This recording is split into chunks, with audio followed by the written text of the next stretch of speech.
So the architectural diagram for complete automation from pulling the code from the GitHub and it is deploying into the server. So this is my architectural diagram.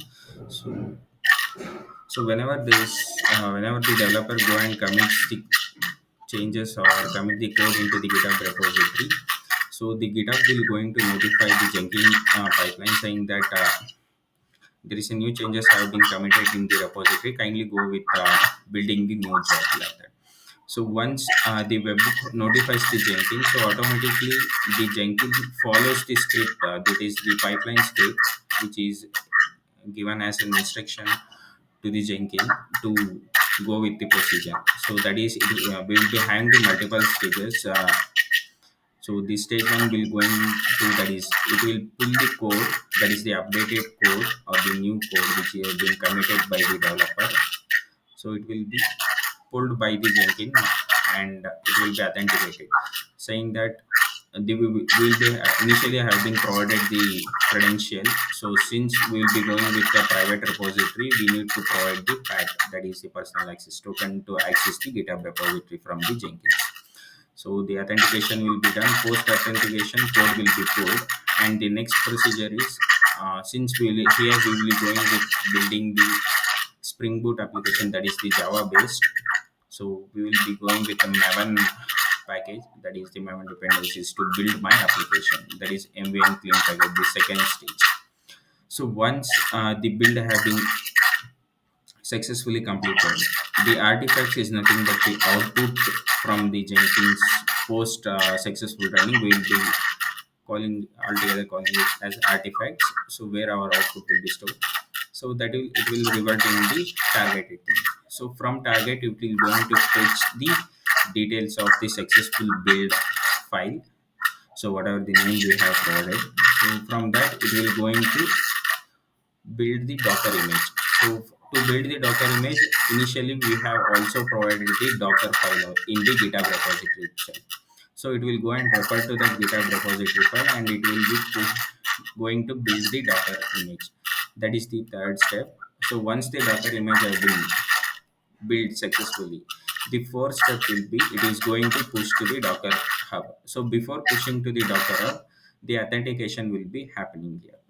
So during the authentication in the sense, to access the Docker hub account, so we need to initially tag my account to that Docker file.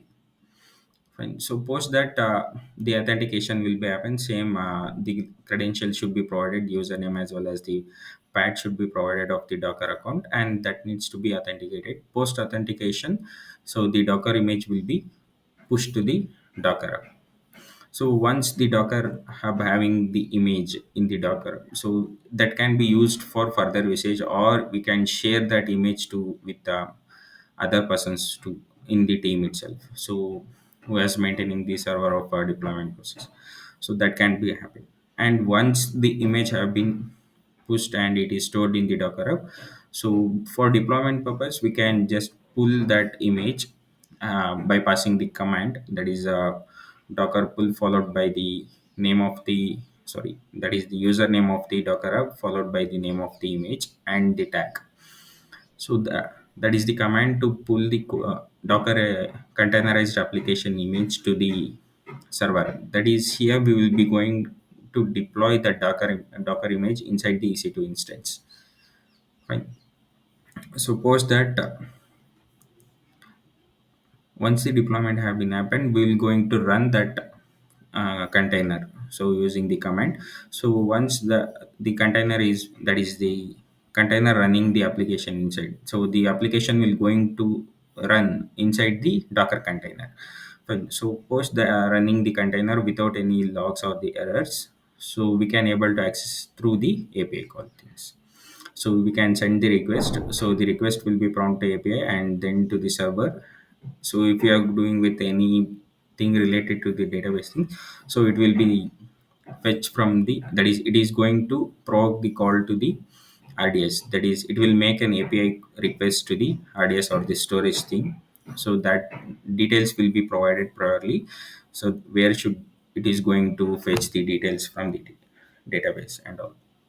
So it will going to fetch, and it will revert it back to the server, and it will respond to the API call itself to the end user. So next is archival plan. Excuse. So next is archival plan, that is source code and build artifacts. So maintaining the source code in version controlled GitHub repository. So it is very much important to it is called as archival plan. Okay, sir. So sorry. So the archival plan will be going. So we will be implementing the archival plan in our project, because we need to maintain the versions of the either the code or the Docker image. We need to maintain, and also the build or the artifacts. Fine. So because it is very much important in future days. Some for an example, if my application is running well and good, so suddenly my application goes down, or some features were not working as per our needs, so we need to roll back to the previous version itself. In those cases, we need to have the previous versions of source code, or the jar file, or the artifacts, or the Docker image. So there it will come to and picture why we should have the archival plan. So for that, we need to maintain both the source code as well as the build artifacts. So next is Docker image, I just mentioned, right? So we need to retain the older versions of the Docker images for the future usage in case of rollback purpose and all the thing. So though we can able to delete the Docker images in our server, but we should be able to retain the older images in the Docker Hub by maintaining the versions, different versions. So periodical cleaning up of unused images to stay, that is, they saving the storage in our server but not in the Docker Hub. So in Docker Hub, if we are going with more than 5 versions of application, so the previous 1 and 2 version is not much required, since the version 5 is going well and good. In those case, we can eradicate, or we can delete, or we can clean up the Docker image in Docker Hub.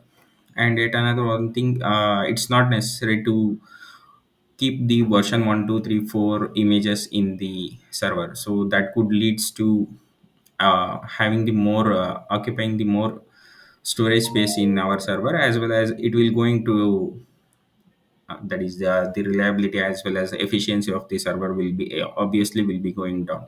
So to do those things, so the current version which is running, so that image is much needed to retain in the server. So the previous versions, it's not required to have it in our active server. And the database also, so assume that anyway we have stored lakhs of users credential things, that is username as well as password and their credential to access the application. So suddenly one database, or the database infrastructure got crashed out due to some disaster thing. So on that case, we need to keep it's better to having the backup thing, that is the snapshot thing, so that whatever the configuration as well as the data we have stored in that database, that is the MySQL RDS, so the same data can be restored in a fraction of hours, so we can make it available to the end users also. So if you haven't kept the backup or the snapshot of that complete database thing, so the data completely will be lost, and there will be huge loss for the organization and even to the end users also, even those cannot able to access the application. So if you want to provide a good and reliable service to the end user, so each and everything needs to be backed for any kind of rollback, or any kind of disaster, to overcome the disaster destroys of our infrastructure.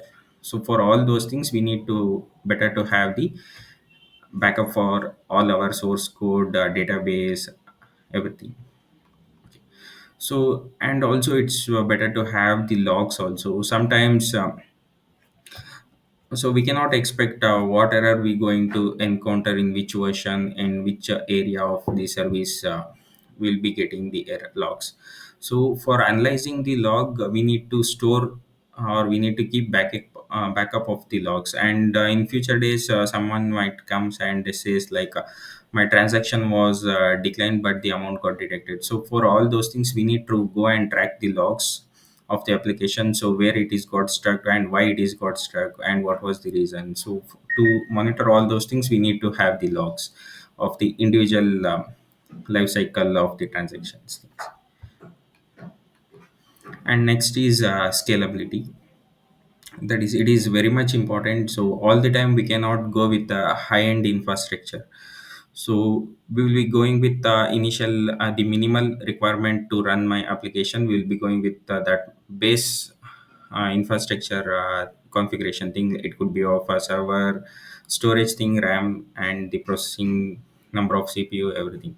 So gradually, based on the incoming traffic, so my application should be capable. That is, my infrastructure should be capable of increasing the infrastructure by on itself by analyzing the incoming traffic or the memory utilization of the CPU.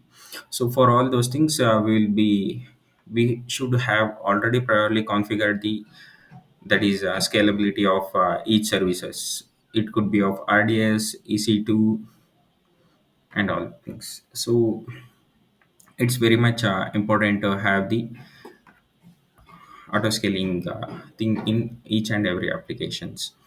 That is, the configure ECS service to scale based on the memory utilization and define minimum and maximum task limit to handle the traffic spikes.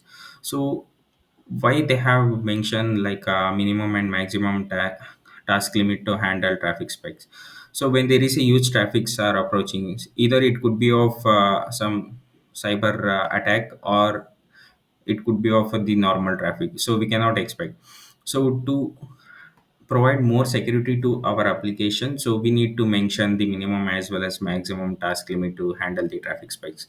So they might going to attack through the brute force attack by providing the multiple attacks. So on that case, the machine could not able to manage the things. So for that purpose we will be going to set the maximum request limit to so and so, so that whatever the request is coming, so it will normally going to serve the purpose by going with that. And so when there is a huge traffic coming, so it will be diverted to the multiple servers. So the auto scaling will going to happen. So simultaneously, the three or more containers will be going to run, started to run.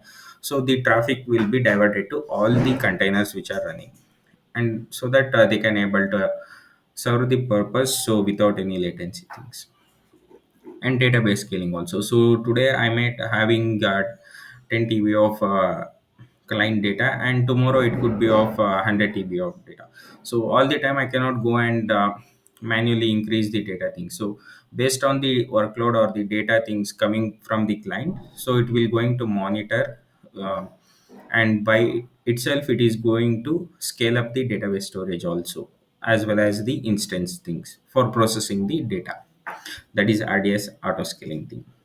So why it is required to have API gateway throttling thing? So when there is a huge request or the API calls have been happening, so there would be some limit for handling the API request call. So from the client to the microservice. So in all the time it cannot go with the normal line. So it requires to go with high performance. On that case, the throttling will come into exist. And the load balancer is very much important, as I mentioned, right? So there will be multiple containers will be created, and that traffic needs to be diverted to all the containers which are running.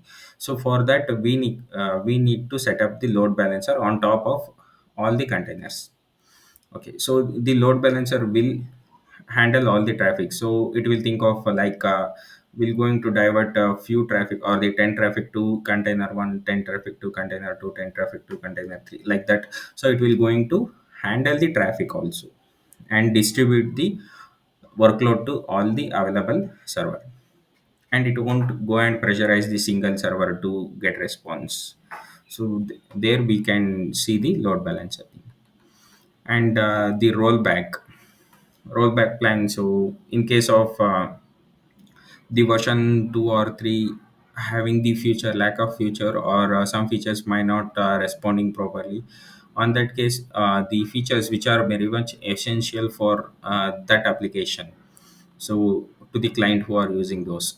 So since the main objective of using that application is the main feature, so when main feature does not working properly, so immediately we need to take action. So we cannot go and again need to code, or we cannot go and undo the source code and we need to again deploy all the process.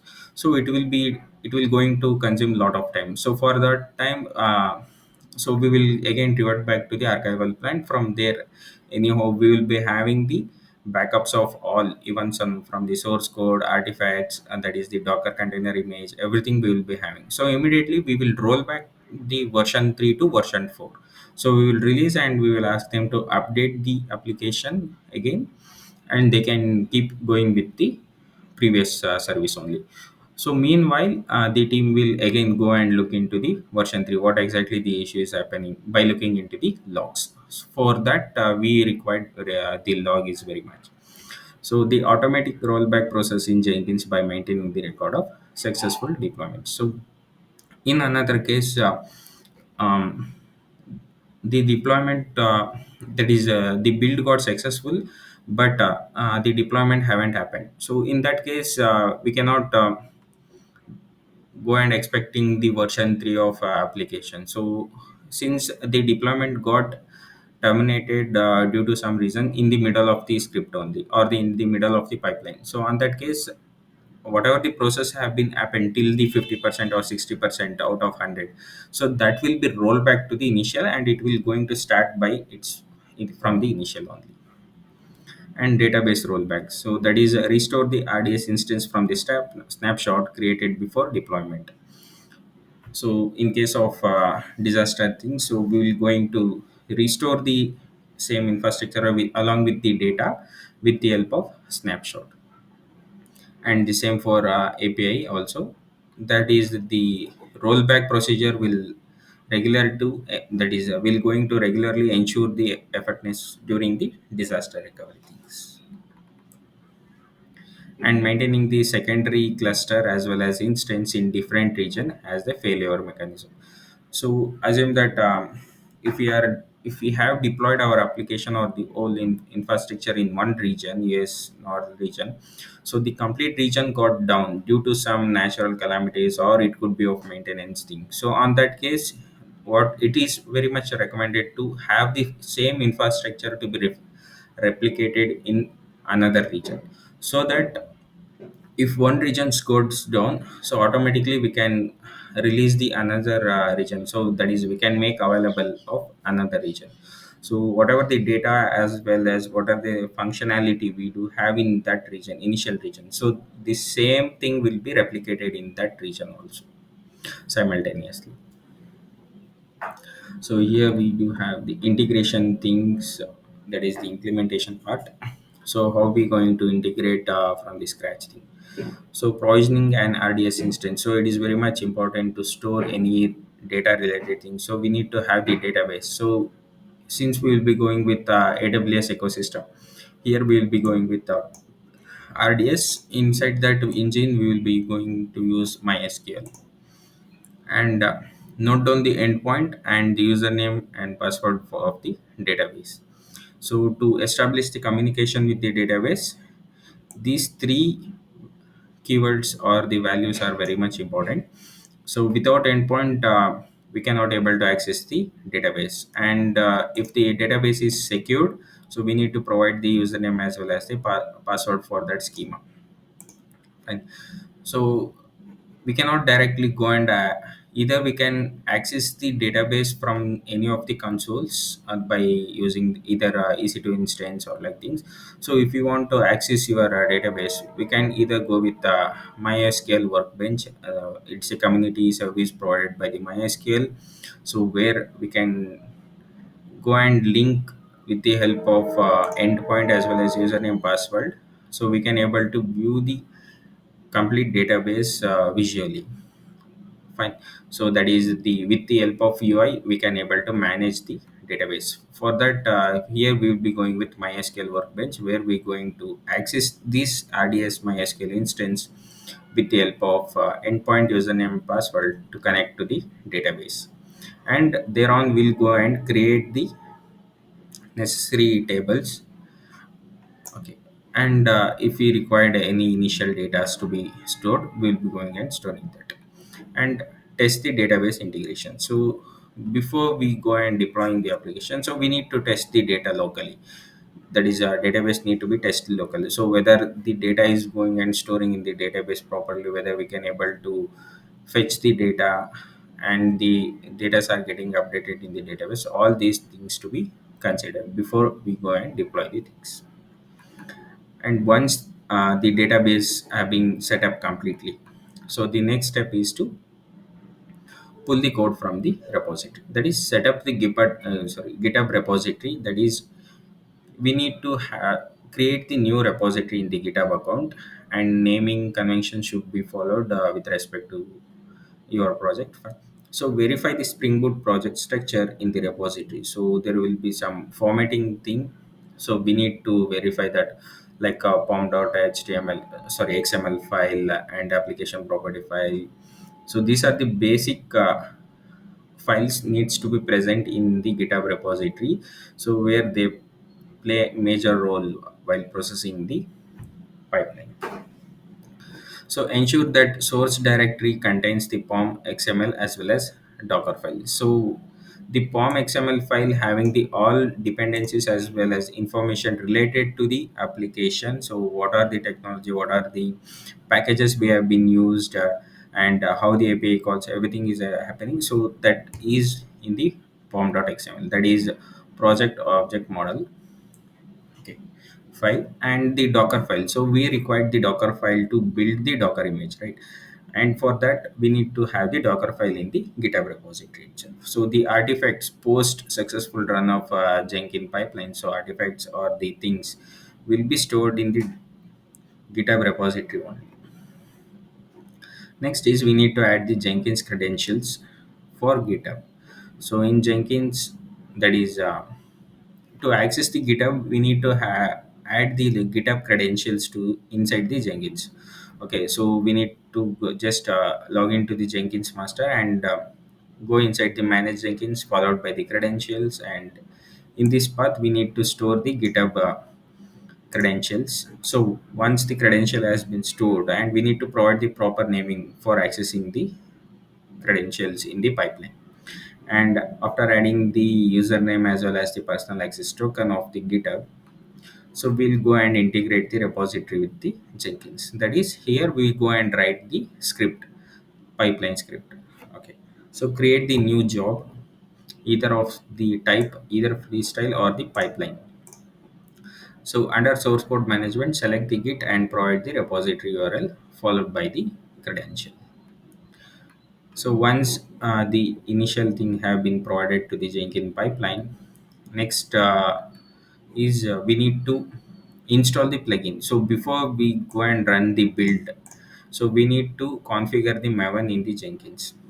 So since we are using the Spring Boot application, so we'll be going with the Maven package. For that, that is Jenkins pipeline to build the application. So install and configure Maven. So we need to install the Maven plugin inside the manage Jenkins. If you go inside the manage Jenkins, so there will be having the available packages like things. So there we need to search for Maven and we need to install. And also we need to set the path in the root machine or the where Jenkins is running. In that server we need to specify the path. So whatever the artifacts, all the things that even will go and store in the server also. So we need to write the script. I will show you later. Next is a pipeline breakdown. So in pipeline we will be having the multiple stages. So what are the stages we'll go and come across if any new commits have been happened to the GitHub repository. Okay, so assume that the developer has committed new changes to their repository. So these are the breakdowns it will going to happen, or these are the stages will going to happen once new commit have been changed. That is, it will going to pull the latest code from the GitHub, and once that Once the pull is successful, it will going to build with Maven. That is, uses Maven clean and package the application. So it will going to, that is, mvn clean package is the command to build the Spring Boot applications or the Maven based application file. So where it will going to generate the .jar file. So once after the jar file or the build got successful, so if we are able to see the build successful, obviously the jar file will be created. Okay, so once the jar file have been created, again we need to, our next job is to build the Docker image. So why it is required to build the Docker image? So if we are going and deploying our jar file in a direct application means, so it will going to consume a lot of space, and we need to install all the time all the dependencies, and we need to expose the port number and all the things. So if we are going to create the Docker file means, so we can have the Docker file and we need to only run that container. That is more than enough to access our application. So this is much easier while comparing to the older deployment strategy. So that is why nowadays the people are moving into the Docker containerization. So once if we have the Docker containerized image application means, so we can also share that thing to the other teams also, whoever is involved in the stakeholder.